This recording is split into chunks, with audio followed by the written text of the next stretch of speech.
Hello and welcome dear students. Today we will be discussing a very important topic, that is parliamentary and presidential systems. A political system adopts a parliamentary or presidential system of government depending upon the several factors, both historical and immediate. For instance, in United Kingdom, parliamentary system from where many democracies have borrowed this system as a result of historical struggle between the monarchs and the people. In France, under Fifth Republic, however, a new type of parliamentary system was adopted as a result of modification of past inadequacies when executive was very much strengthened to check instability created by multi-party system under Fourth Republic. Parliamentary government is a democratic form of government in which the political party that wins the most seats in the legislature or parliament during the election forms the government. This majority party will choose a leader to be the prime minister or chancellor, and other high ranking members of the party make up the cabinet. The minority party forms the opposition, and its job is to challenge the majority party. If no party is able to win a majority in the election, a coalition government will be formed with a few political parties cooperating together. It is called parliamentary government because all of the power is vested in the parliament.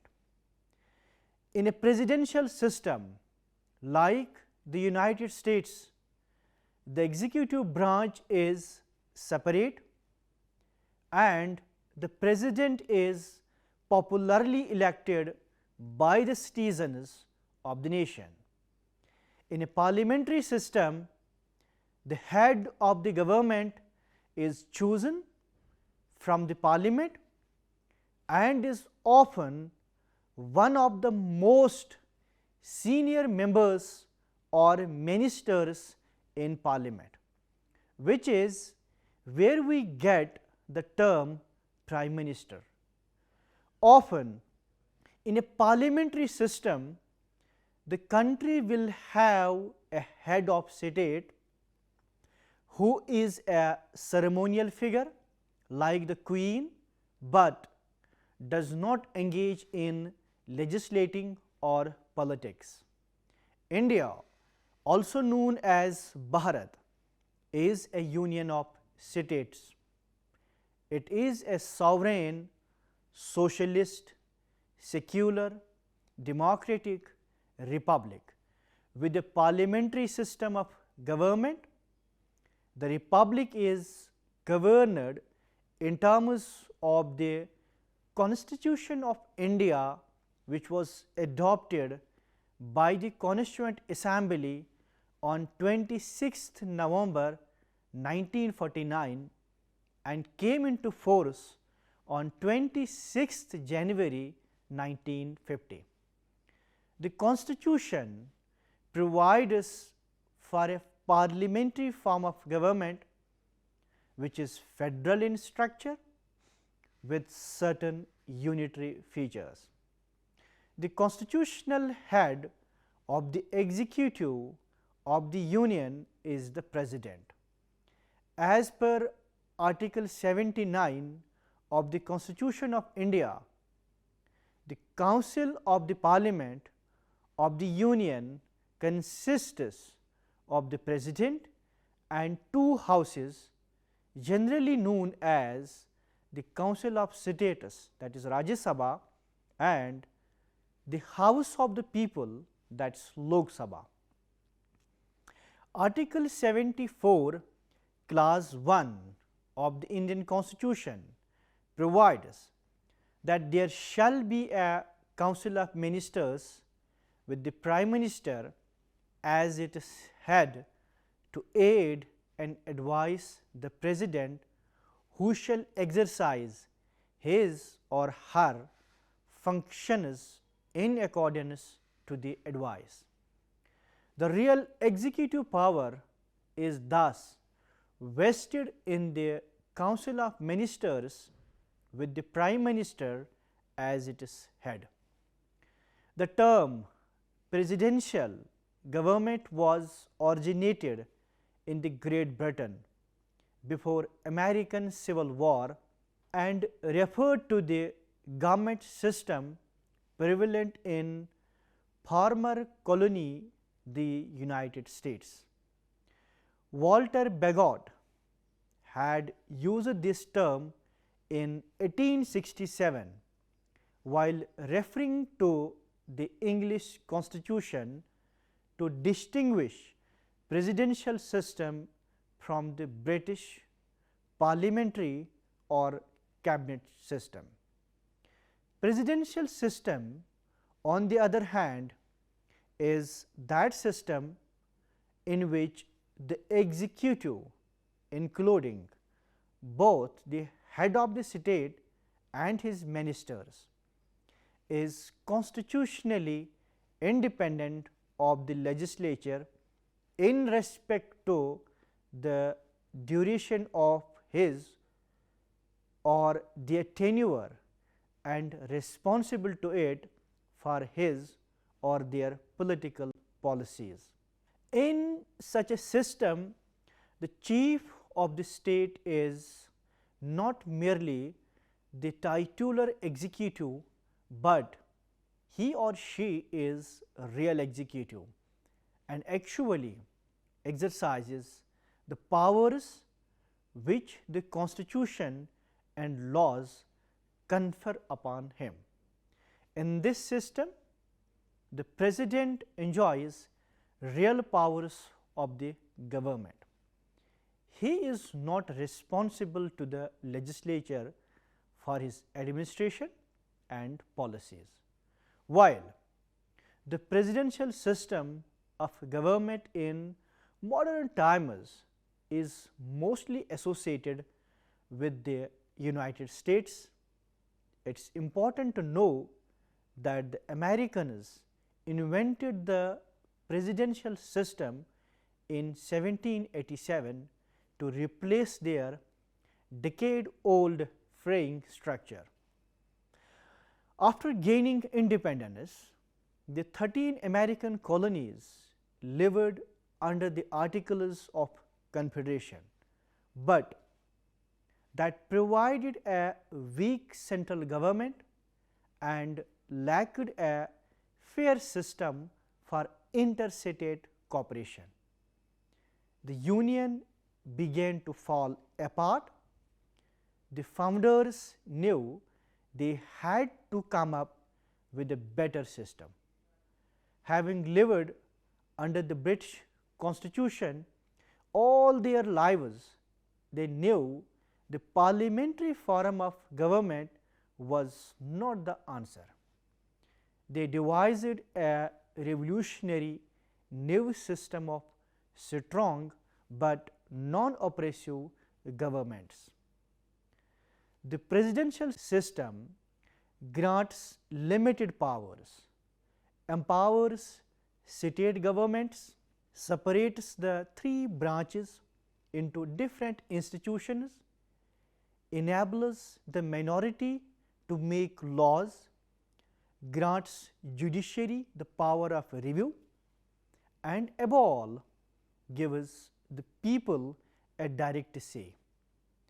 Direct elections at all levels of government, whether it is federal, state or local. In this system, best known feature, many nations have a so called presidential system, but America is the model to study. In almost all other countries, the powers are not as well balanced.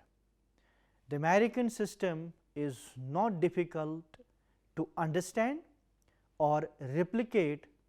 However, it cannot be implemented piecemeal.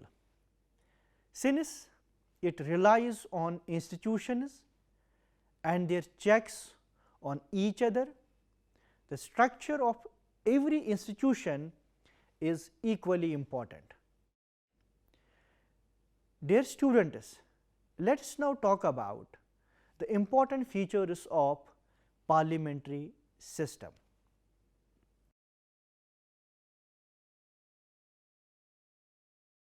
In this form of government, the two heads, namely the nominal and real.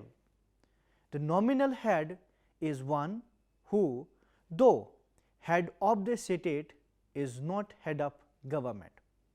His powers are more apparent than real. He may be hereditary or elected.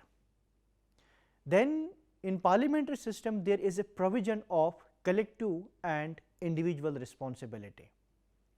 The cabinet ministers are collectively responsible to the lower house of the legislature for their policy decisions collectively, and it collectively goes out of office when it loses the confidence of the lower house of the legislature.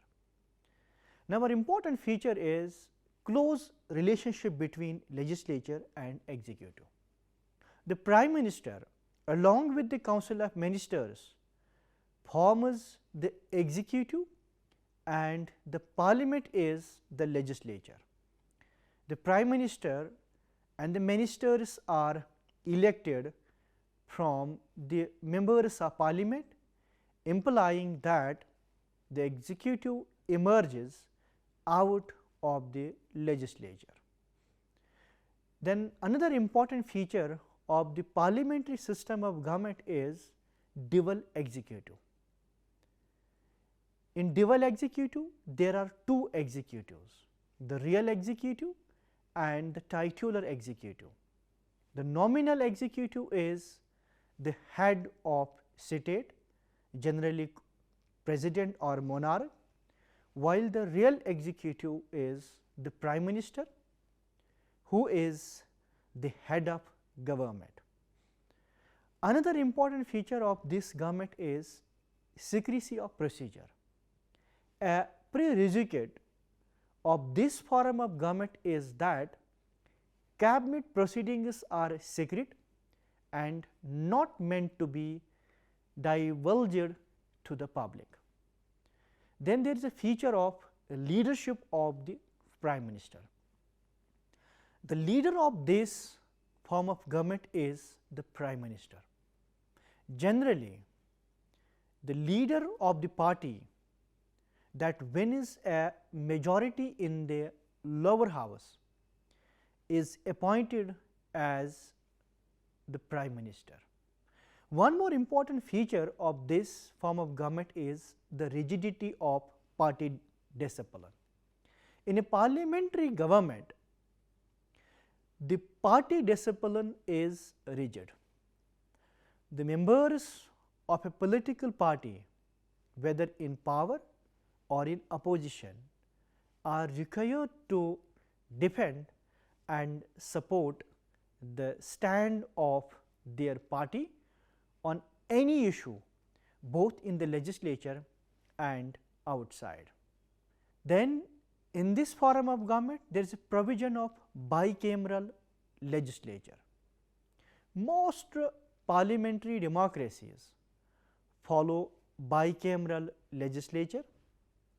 Bicameral legislature means that there are two houses of parliament as we have in India. For example, the lower house, which is called the Lok Sabha, and upper house called as the Rajya Sabha. Then there is a provision of no fixed tenure. The term of the government depends on its majority support in the lower house. If the government does not win a vote of no confidence, the Council of Ministers has to resign. Elections will be held and a new government is formed. My dear students, let us now talk about the features of presidential system. A great political theorist, Alan R. Ball, has summed up the chief or the important features of the presidential system as the presidential system is both nominal and political head of the state. The president is not elected by the legislature, but directly elected by the total electorate, because there is an electoral college in America, but it is of little political significance. The president is not part of legislature and cannot be removed from office by the legislature except through the legal process of impeachment. The president cannot dissolve the legislature and call general elections. Usually, the president and the legislature are elected for fixed terms.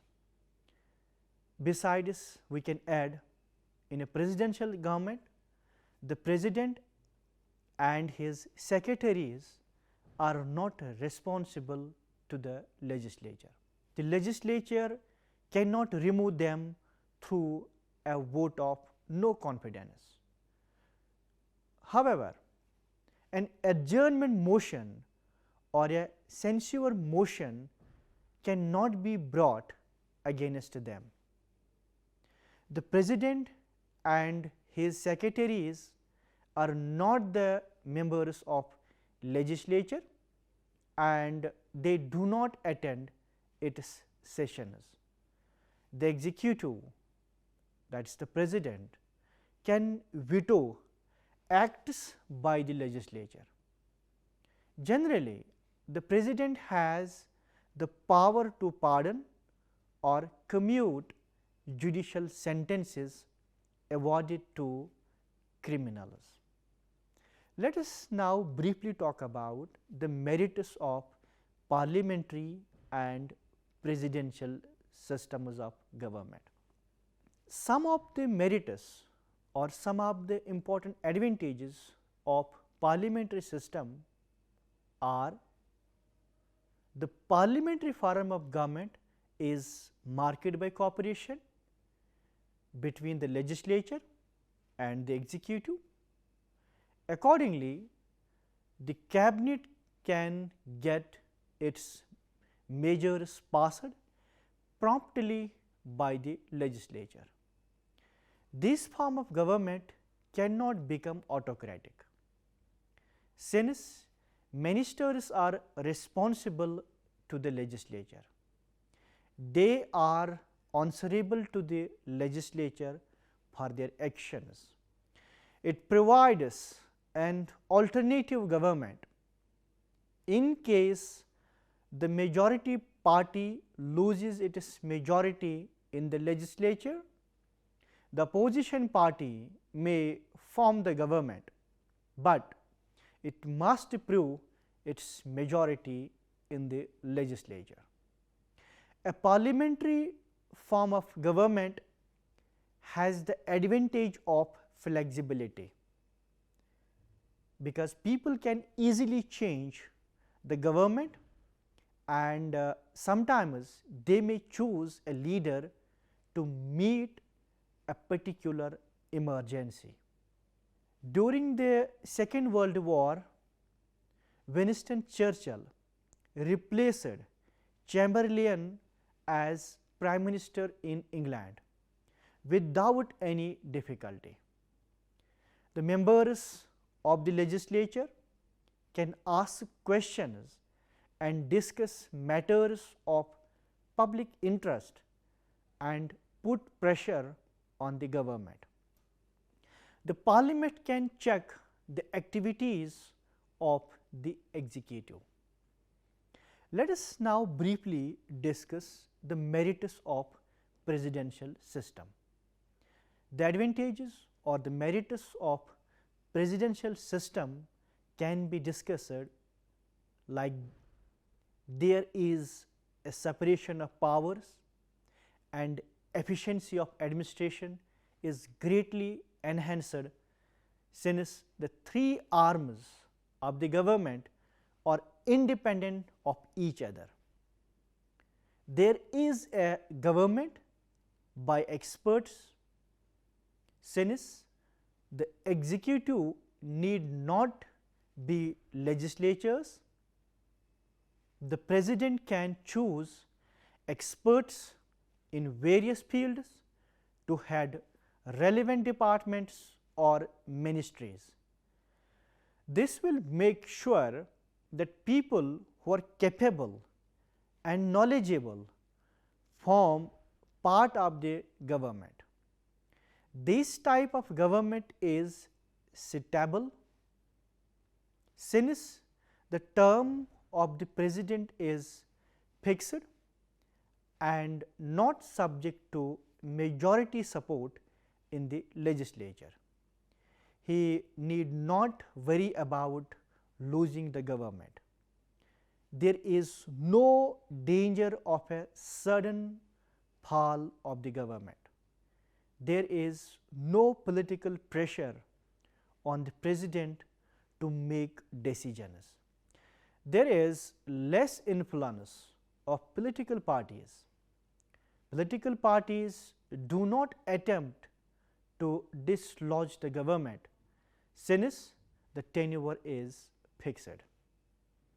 Let us move to discuss disadvantages or demerits of both parliamentary and presidential systems. Let me first highlight the demerits of parliamentary system.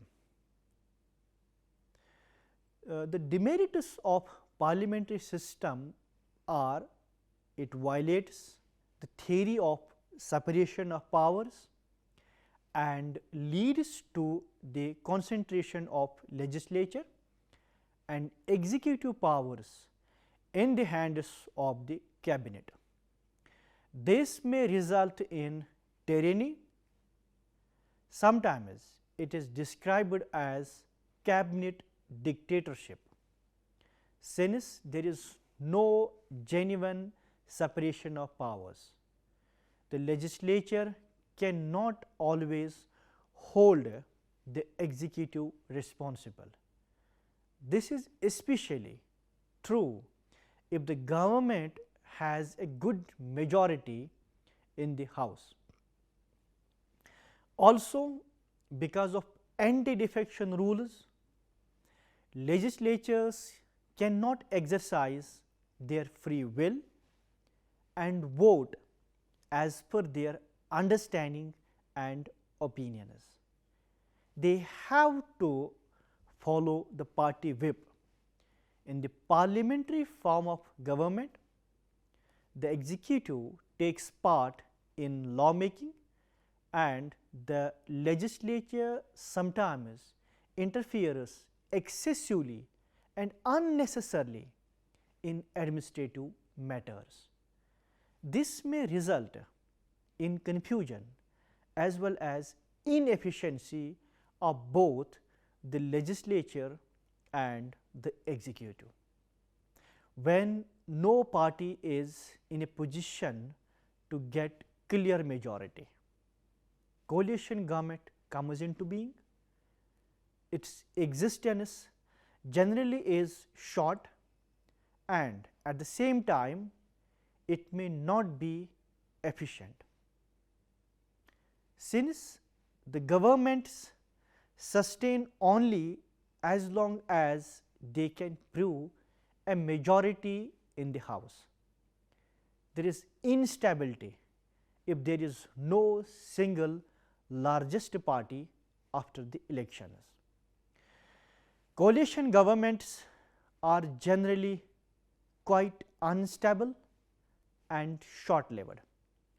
Because of this, the executive has to focus on how to stay in power rather than worry about the state of affairs or the welfare of the people. Parliamentary government is criticized as a government by amateurs.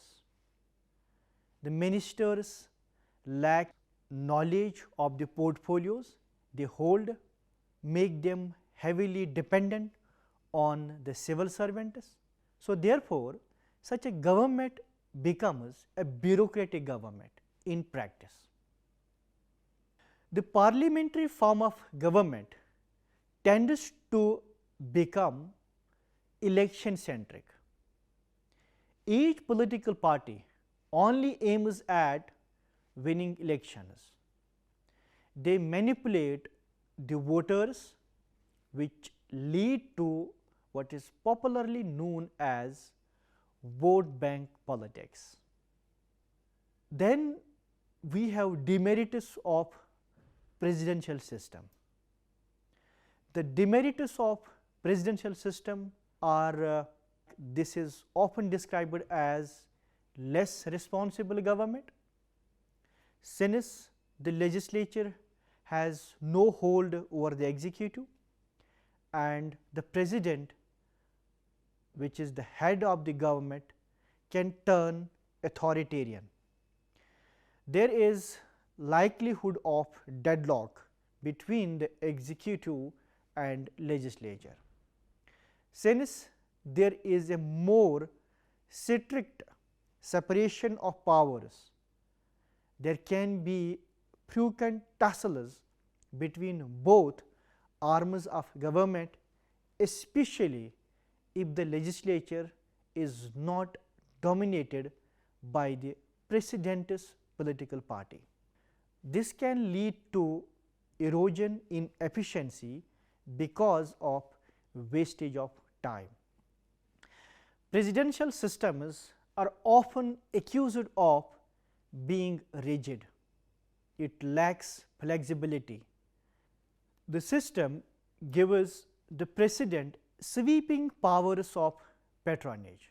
In this situation, he can choose executives as per his will. This gives rise to the spile system, where people close to the president, that is generally his relatives, business associates, etc., get roles in the government. Now, let us see how parliamentary and presidential systems are different from each other. Although it should now be clear as to what are the fundamental differences between a parliamentary and presidential systems, generally what we have discussed earlier. However, it is important to revisit the major differences again in a comprehensive way, so that you will be able to understand it very properly. Among the most important variables are the methods of selecting and removing the head of government. In general, in a presidential system, the head of government, that is the president, is popularly elected either directly by the people or by means of an electoral college system, such as in the United States. By contrast, the head of government in a parliamentary system, often called the prime minister or premier, is selected by the legislature. This process of selection can involve actual election by members of parliament or selection by the majority party, or a coalition of parties followed by appointment by a head of state. The crucial point is that the head of government in a parliamentary system is chosen by members of the national legislature. For this reason, in a parliamentary system, there is no true separation of powers between the legislature and the executive, at least in the sense in which there is in a presidential system. In the parliamentary system, the president has his or her own electoral base, and thus the president is separate from the legislature. In addition, in a presidential system, the head of government is elected for a fixed term of office. For example, in the United States, the president's term of office is for 4 years. In the normal circumstances, the president cannot be removed during the term of office except by a specially prescribed, politically exceptional process of impeachment. Under the United States Constitution, impeachment can occur only when the House of Representatives votes to impeach a president for high crimes and misdemeanor, and the state votes to convict the president on such dereliction. It has been established that the impeachment of a president cannot occur simply as a result of political disagreement between the branches of government. By contrast, in a parliamentary system, the head of government and the ministers of state depend for their political continuation in office on the confidence of the legislature. The executive officials can be removed from office as a result of no confidence vote by the legislature, and such a vote can be premised on mere political disagreement with the government. Moreover, a prime minister depends either on the support of his or her party if it has a majority in the legislature, or on the support of a coalition of parties if it has been necessary to develop a coalition to form a government. These different methods of selecting and removing the head of government have been widely seen to support certain basic distinctions between the two systems of government.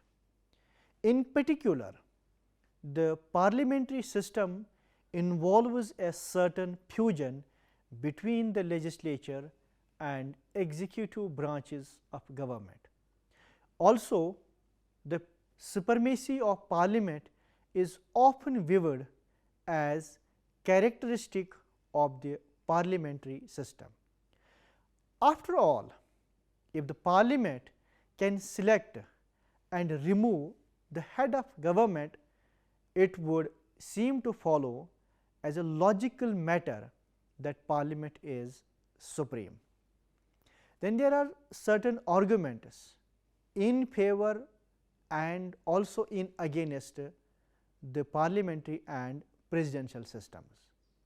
Before going to conclude this lecture, I would like to briefly revisit the theoretical arguments made by scholars which we generally favor and sometimes against of these systems.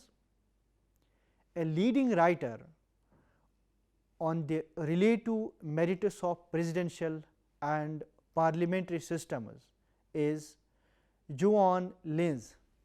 He claims that presidentialism entails a paradox. On the one hand, presidents are strong, because they are directly elected and have support from the people. They can rise above the petty infighting of parties and factions and speak for their country and its people. The President is also a single person who takes all the power of the presidential office. On the other hand, presidents are normally bound by all sorts of constitutional provisions that limit their power. They must have legislative support for actions, decisions and appointments. They have to deal with the independence of the courts, and they sometimes face a highly fragmented, undisciplined and ineffective party system that makes it difficult to shape and implement a coherent policy, because presidents do not always have the support of the majority in the assembly. They may be unable to implement their policies. In a word, presidentialism is prone to immobilism, the state of being unable to move, means immobilized, or unable to take decisions or implement policies.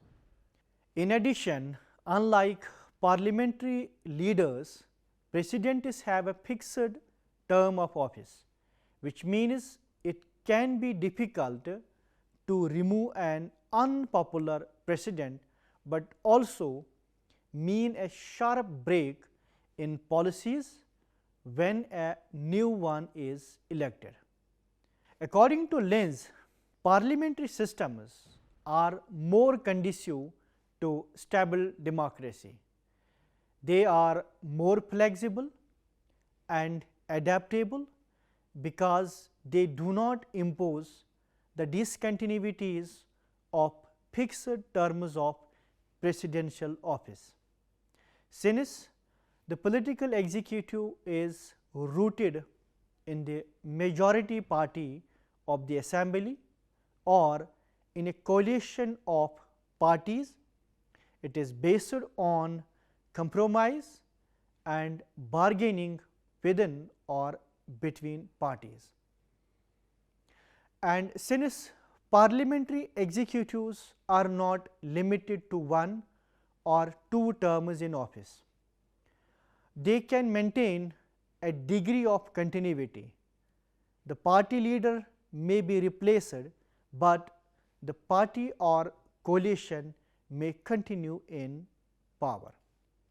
Dear students, to conclude today's lecture, we can say that the two systems of government, the parliamentary and presidential systems, have their own advantages and disadvantages, as well as their comparison and arguments in favor of both parliamentary and presidential systems. Presidential system, as we have discussed earlier, is that system in which the executive, including both the head of the state and his ministers, is constitutionally independent of the legislature in respect to the duration of his on their tenure and irresponsible to it for his or their political policies. In such a system, the chief of the state is not merely the titular executive, but he is a real executive and actually exercises the powers which the constitution and laws confer upon him. So, in this system, the president enjoys real powers of government and is not responsible to the legislature for his administration and policies. The main example of presidential system are found in America, Latin America and Africa. However, in parliamentary systems, the political executive, that is the chancellor, premier or prime minister, and the cabinet or council of ministers is not directly elected, but emerges from the majority party or ruling coalition in the assembly. The executive continues in office as long as it has the support of the assembly. So, there is no fixed term of office. Parliamentary systems are found mainly in Western Europe and the stable democracies of the British Commonwealth. India is also an example of a parliamentary system of government, as we have discussed it earlier. Thank you for watching this lecture patiently. I hope you would have enjoyed the lecture. Thank you very much.